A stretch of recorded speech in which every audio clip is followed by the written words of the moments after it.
Bonjour, en cette journée de canicule, êtes-vous partant pour découvrir une plante rafraîchissante en plus d'être hyper nutritive puis que vous arrachez à toutes les semaines si vous avez un jardin?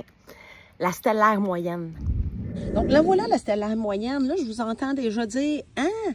Ça se mange ça? » Et oui, c'est même une des plantes sauvages comestibles les plus répandues sur la planète. Elle est utilisée en Chine, en Inde, en Afrique, en Europe, est encore utilisée de nos jours par les herboristes, puis aussi d'un point de vue comestible. Moi, ici, je la laisse carrément pousser dans un pot. Parce que je l'adore. Pourquoi cette plante-là est vraiment consommée largement dans le monde? C'est parce qu'elle a plein de vitamine C. Elle a aussi des minéraux comme le calcium, le magnésium. Elle contient du fer. C'est une des premières plantes qu'on peut consommer au printemps parce qu'elle peut même germer sous la neige. Donc, dans les endroits où c'est un peu plus doux, là, on la consomme même en hiver. On va consommer autant sa tige, ses feuilles, ses fleurs. Plus on la prend tôt au printemps, plus elle va être tendre. C'est une super bonne plante pour faire des sautés de légumes, pour mettre en smoothie, pour faire un bon pesto. Je vais congeler après dans des petits racks à glaçons. C'est une plante qui fait une super bonne salade, des potages et des soupes aussi qui sont extrêmement nutritifs, super facile à faire. C'est une verdure, oh, excusez-moi la mouche, c'est une verdure qui goûte un peu comme les pousses de pois en fait.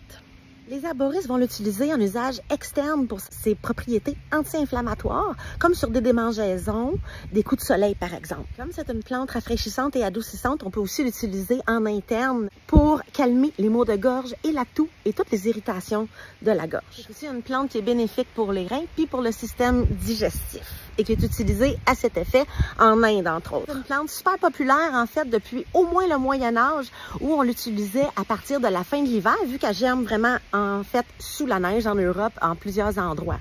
On l'utilisait pour se reminéraliser et puis garnir son assiette de vitamine C aussi parce qu'en fin d'hiver, c'est particulièrement important.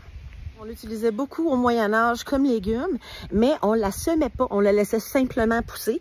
Puis c'est comme ça qu'elle est consommée un peu partout sur la planète. Donc c'est pas un légume qui est cultivé, c'est un légume vraiment qu'on laisse pousser.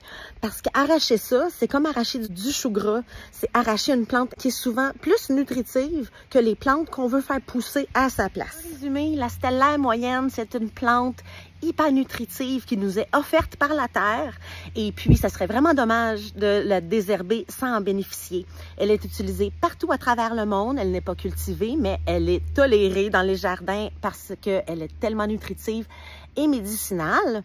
Aujourd'hui, si vous avez un coup de soleil, vous pouvez faire un cataplasme avec la plante. En plus, faites-vous donc une bonne salade aujourd'hui. Ça serait vraiment une journée idéale pour une salade parce qu'il fait tellement chaud, c'est difficilement tolérable. Merci de m'avoir écouté. Si ça vous intéresse d'en apprendre plus sur les plantes sauvages comestibles, saviez-vous que je donne des ateliers en forêt ou dans un champ, dans un endroit naturel de votre choix. Vous pouvez m'inviter sur votre terre également pour qu'on découvre les plantes sauvages comestibles qui sont tout près de vous et vous allez être surpris de ce que vous allez découvrir. Vous pouvez visiter mon site internet dont l'adresse apparaît à l'écran si ça vous intéresse. Bonne journée!